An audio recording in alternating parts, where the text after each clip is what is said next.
سبح اسم ربك الأعلى الذي خلق فسوى والذي قدر فهدى والذي أخرج المرعى فجعله غثاء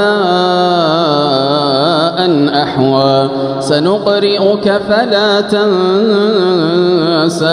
إلا ما شاء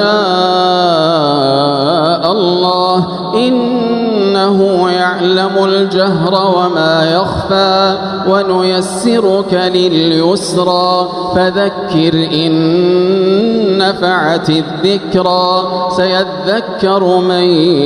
يخشى ويتجنبها الأشقى الذي يصلى النار الكبرى ثم لا يموت فيها ولا يحيا قد أفلح من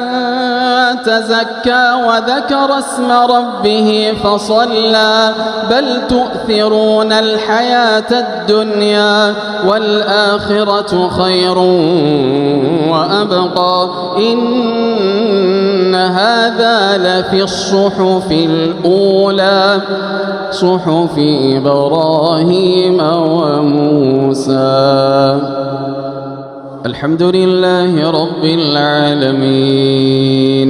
الرحمن الرحيم مالك يوم الدين إياك نعبد وإياك نستعين اهدنا الصراط المستقيم صراط الذين أنعمت عليهم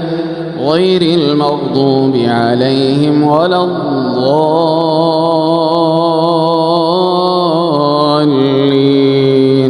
آمين.